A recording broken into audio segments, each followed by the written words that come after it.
alors c'est à partir de demain? C'est vendredi et samedi et c'est la 4e édition de cet événement qui s'appelle, oui, le printemps de l'optimisme. Qu'est-ce qu'on fait pendant ces 2 jours?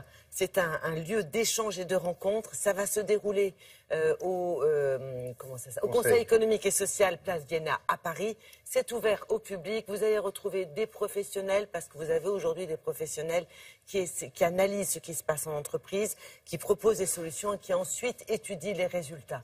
L'idée des professionnels de l'optimisme et du bonheur. Vous allez rencontrer des philosophes, vous allez rencontrer des chefs d'entreprise et vous allez rencontrer des personnes qui sont là pour vous offrir des solutions. Alors, le samedi sera consacré au développement de la sphère personnelle et puis vendredi, l'idée c'est le bien-être au travail. Et là, on a des chiffres qui sont impressionnants. Sachez, William, et ça va, je sais, vraiment, c'est intéressant pour vous. Les salariés qui sont heureux au travail, nous pas. Par exemple, ils sont 10 fois plus efficaces. Ils sont 2 fois plus créatifs. Ils sont 30% plus productifs. Ils sont 2 fois moins malades et ils sont 6 fois moins absents. Autrement dit, le bonheur au travail, c'est gagnant-gagnant, et pour le salarié et pour l'employeur. Vous voyez beaucoup de gens malades parmi les chroniqueurs de Télématin? Jamais. Franchement? De temps en temps, on fait un bébé. Alors ça, malheureusement... non, mais ça, c'est pas de temps en temps. C'est pas une maladie. Ça, c'est régulier. En ce moment, il y en a un en fabrication et un autre qui vient d'arriver. Oui, il y a beaucoup de bébés Télématin, c'est vrai. Ouais. Bon, alors maintenant, l'idée, c'est comment on fait? Ok, il faut être heureux au travail. Est-ce que l'entreprise peut favoriser, peut contribuer au développement du bonheur du salarié? On a trouvé des solutions à vous proposer en avant-première, donc par rapport à cet événement vendredi et samedi à Paris. On a rencontré, elle se dit professeure de bonheur. Elle est auteure, elle est conférencière, elle s'appelle Florence Chervan-Schreiber. Et puis, on a aussi trouvé des solutions à proposer concrètement comment ça se passe physiquement. Regardez.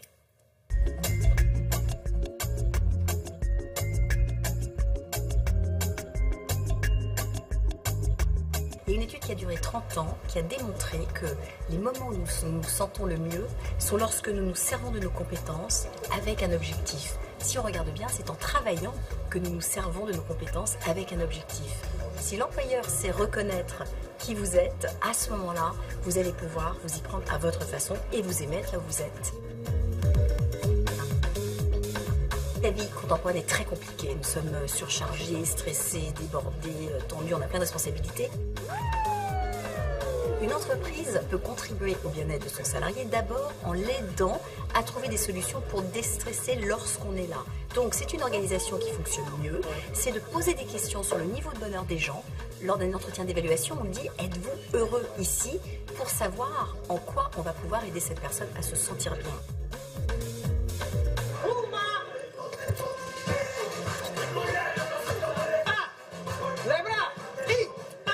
Mon plus grand secret, c'est de moi, personnellement, arriver à décontracter pour pouvoir transmettre ce relâchement.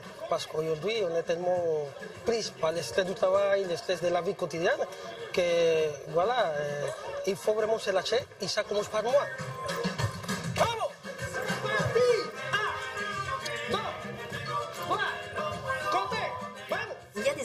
Qui organisent des cours de danse, des cours de yoga du rire, des cours de méditation de plus en plus pour aider les gens soit à se défouler, soit à s'exprimer, soit à se marrer, parce que rire, ça fait quand même énormément de bien au cerveau. Ça démontre l'engagement que ces boîtes ont envers le bien-être des personnes qui vont les faire vivre finalement. C'est excellent. Tous, on va se saluer comme ça, la chinoise. Yi-ang. Très bien, on continue.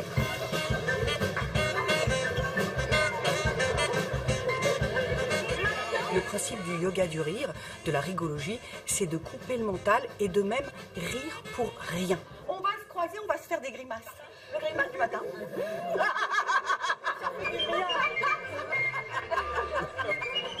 Charlie Chaplin a dit le rire est le plus court chemin entre deux êtres. Donc ça crée du lien en fait. Le rire crée du lien. On s'ouvre à l'autre quand on rit.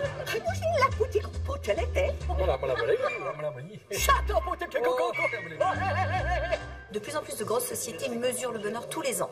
Donc, on peut comparer l'évolution de la mesure du bonheur à l'évolution, par exemple, du chiffre d'affaires, de l'absentéisme, des difficultés que croise l'entreprise au passage. Et oui, elles sont corrélées. Quand les gens se sentent mieux, se déclarent comme se sentant mieux, les résultats de l'entreprise sont meilleurs.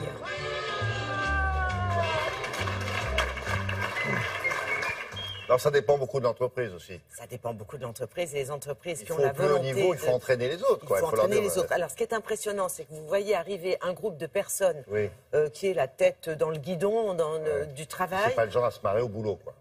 Pas vraiment. Bon. Ils sont assez tristounes et dans les 2 minutes qui suivent, ils sont complètement relâchés, Oui, détendus. Il y a une véritable C'est bien. efficacité. Nous, on a été impressionnés à ce niveau-là. Donc, Merci vendredi et beaucoup. samedi, n'hésitez pas, c'est gratuit, ouvert au public.